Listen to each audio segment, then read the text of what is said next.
Welcome to the Strong Back Nation podcast, the show where we talk junk and build empires. I'm your host, Todd Cardon. Stay strong, stay hungry, and keep building. Welcome to episode 2 of the Junk Removal podcast, which is still unnamed.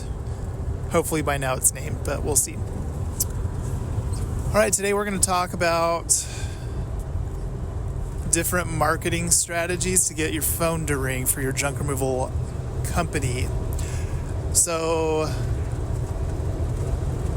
we'll start with the easy ones because this is just a guarantee way to do it that I've noticed that you can do, and that is yard signs.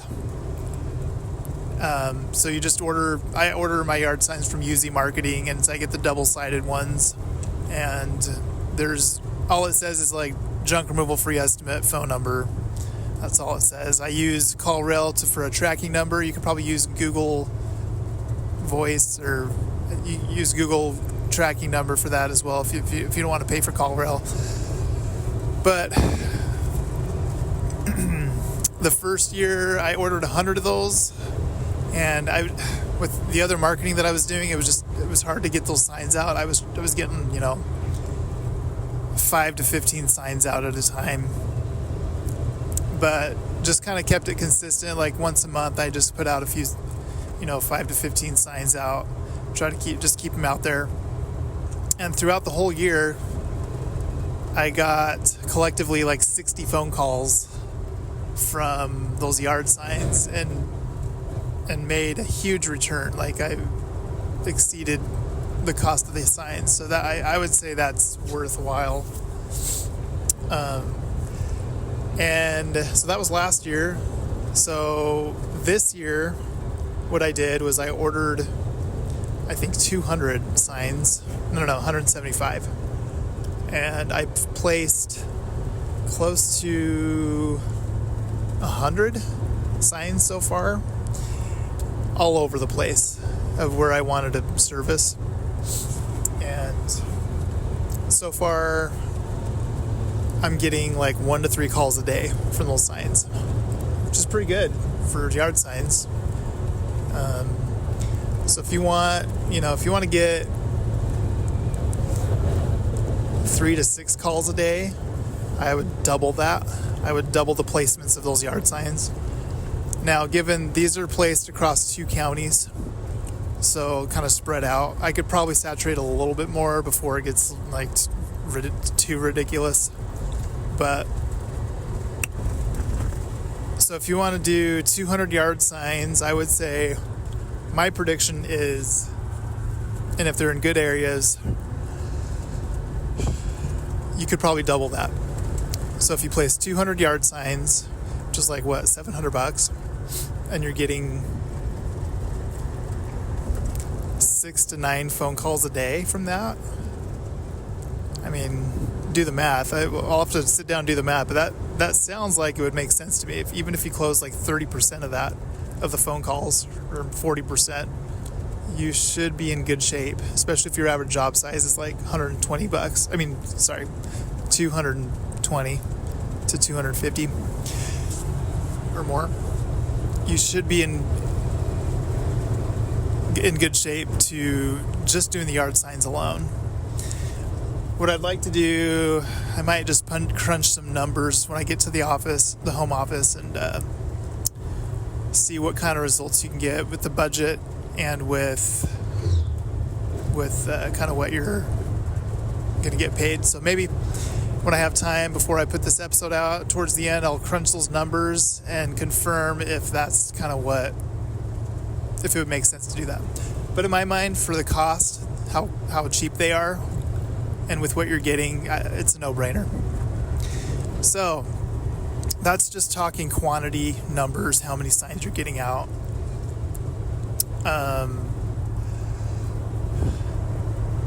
As far as placing the signs, so what's worked for me is I've tried busy roads, I've tried neighborhoods, I've tried the entrance to the neighborhoods. I've to prevent your signs from getting pulled from competitors, I just stuck them in the middle of the neighborhood, like just random spot, and got calls from that. So I would just diversify and do all of it. Busy roads, neighborhoods, busy intersections, just kind of do it all over, and with where you want to work. You ideally want to place them closest to where you're at, but if you're like me and I'm kind of out, it takes 30 minutes to get to the city, just go kind of to the nice areas by the city closest to you and place them. You don't need to sneak out at night and place them. I just go during the day. If I have an afternoon that I don't have any jobs lined up, I just go out there and get them placed. You want to make sure it's public property, so like I try not to place them like on somebody's yard. So like I usually try to find a spot that has like a median like of grass or something, and but like the road and the sidewalk, if there's a piece of grass, I try to put it there. The neighborhoods, if it's like, you know, there's a house on that corner but there's no like sidewalk and then a little patch of grass to separate it out, I tend to avoid that because I don't want somebody getting upset about me placing the yard sign on their property. So I try to find something that you can place that's just a public generic spot. So those work out for me. Getting consistent phone calls every day from yard signs, that's a no-brainer. Last year, from one job alone, like my biggest job from the yard signs was $1,100 job. It was 2 loads or close to that. So that definitely is worth it. You just never know what kind of jobs you're going to get.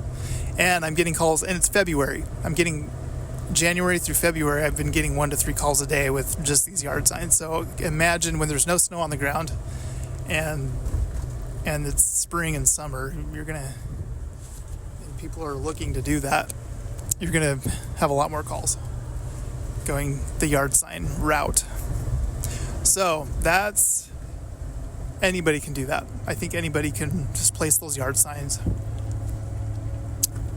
So that's one channel of marketing that you can do. I have it plugged into my call rail. There's a lot of cool things you can do in the back end, like where you can have custom voicemails and stuff like that. And you can route it to whatever number that you want to get the calls from. So I have it routed to my cell phone so that when the calls come in, I can just pick up my cell phone and answer it. So the other channel, Google local service ads. That's a guarantee. I know a lot of people complain about how expensive they are, but the way I have it set up is, and this idea was not my own. I go watch Steezy Flips on YouTube. He put out a video on how he optimizes his Google local service ads, but it's basically the exact thing that he explained. So you just set your weekly budget. It's like $500. You probably won't hit that, but it's just kind of has a high cap on it. And then you set a max you're willing to pay, which for me, I just put $50 max that you're willing to pay. And I disabled appliances, donations, electronics, and hazardous waste material. So I don't get any calls from that. Everything else I'll take. And then, so I get quite a bit of, consistent volume from Google local service ads. So that's one way to do it. It's super easy, especially if you have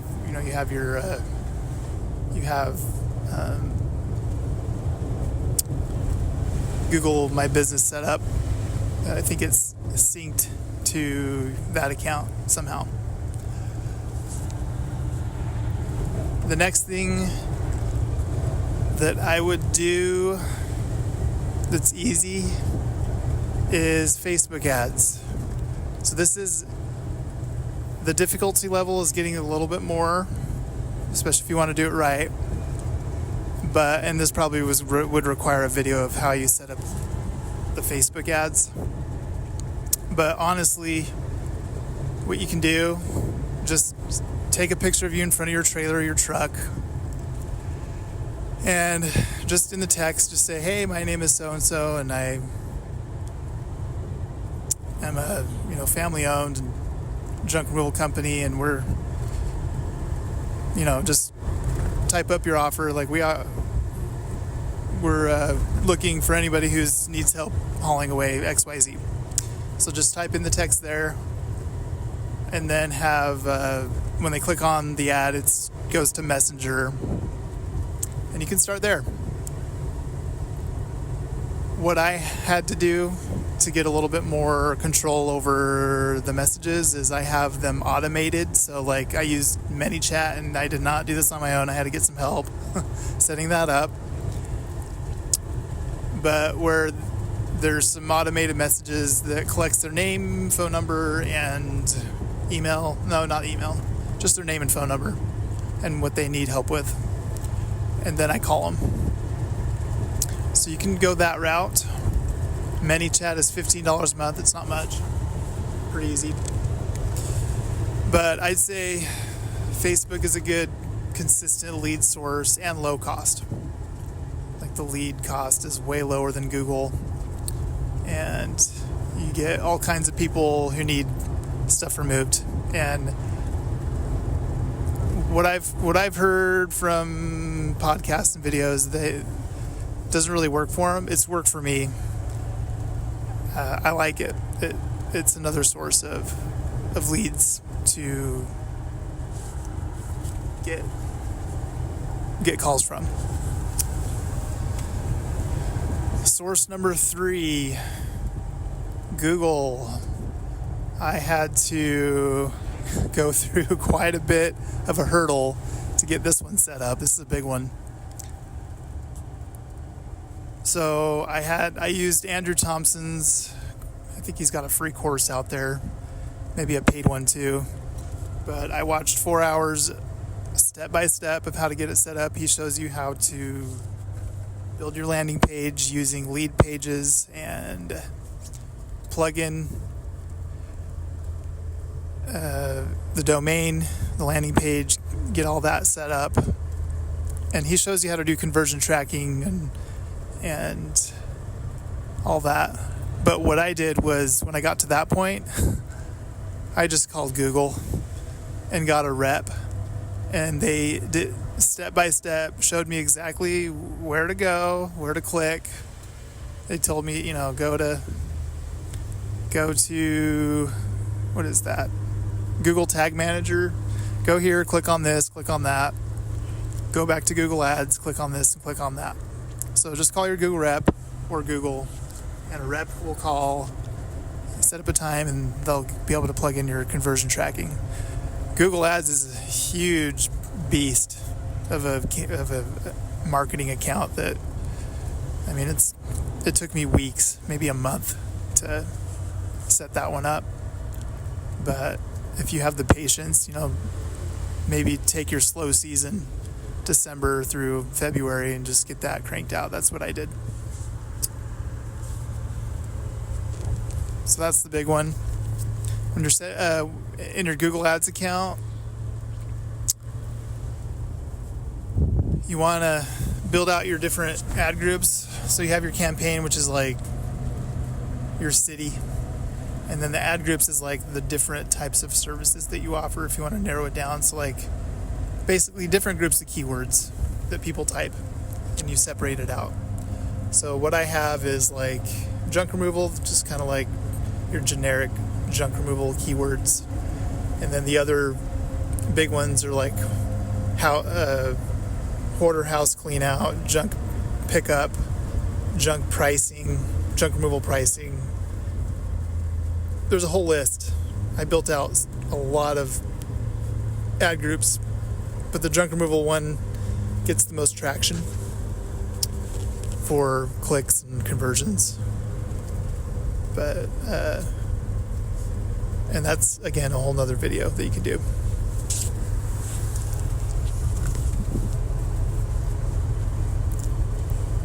So once you have your ad group set up, the next thing you're going to have to do every day is add negative keywords, because so many keywords pop up that you don't want to pay for. And you want to do all your keywords. I just do it phrase match, which just means you have quotes on either end of the keyword. and then you get a little bit more reach that way. And then I just add negative keywords. I've been adding negative keywords for like a month and a half now. I've got 600 negative keywords that I don't want to show up for, and still I get keywords that pop up. You just have to keep doing that, and then your account will just run smoothly as you keep cleaning it up. So far, I get, I've tested. I ran the budget at like $30 to $50 a day, and I've been able to generate. I'll have to look how many the lead count. 30 to 60 leads. I've spent $1,000, so $30 to $50 a lead. I'll have to do the math. I'm not in the truck right now. I'm in the truck right now, but it brings in consistent leads, and you have control, and you're not paying a monthly retainer for the agency. You're just running it yourself, and I like that, because if you're just by yourself trying to start out, you've got to use every penny to put out, and I'd rather have the dollars go towards actual advertising versus just paying for somebody to run it when you could do it yourself. That's just me. I also have an agency, Perfect Click, so I'm running Google Ads and Perfect Click at the same time, because I believe what they run, they're going to run what they're going to run, and I'm going to run what I'm going to run, and we're going to get different customers based on the campaigns that we have set up. I don't know exactly which channels they use. I think they use Google, and I think they use other ones too. I'm not sure. But it doesn't matter, because it doesn't impact what I'm doing, and vice versa. And the lead cost for them is really low. It's like $20 to $30 a lead that I've been getting. And you don't pay a monthly retainer. You just give them the budget, and then you run it. So I think the minimum is $900 a month. I have it set at like $1,200, and you just run that campaign along with your Google Ads, and get a lot of calls that way. I'm trying to think. Those are the main ones. Those 4: yard signs, Google local service ads, Facebook, and agency. I'll mention just the trickles of minimal calls I get from Yelp, just here and there, and Craigslist here and there, and organic here and there. Okay, so organic's a big one. Everybody talks about SEO. I have a website. I've got all these pages set up. I don't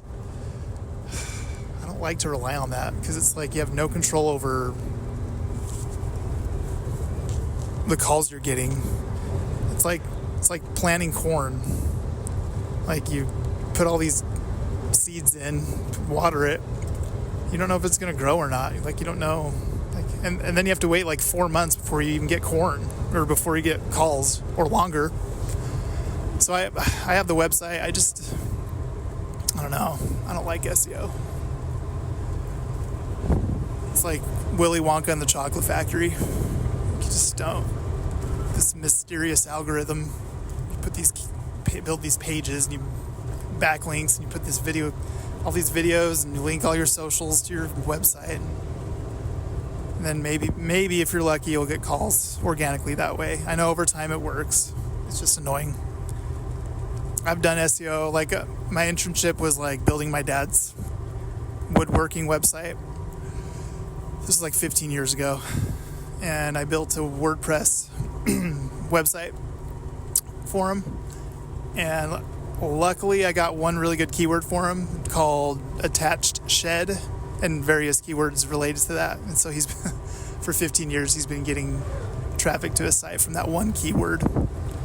And then and he's got like 300 subscribers, which I don't know, or something. like he's got a good amount of subscribers for not doing anything. It's just sitting there. Anyway, so that's the beauty of, junk removal. You can just build your website, but I just don't rely on that. I don't like SEO like these other guys. A lot of people are obsessed with SEO. I don't care. I need calls now, and I can't rely on something that I have no control over, especially when Willy Wonka is in charge. So that's how I feel about it.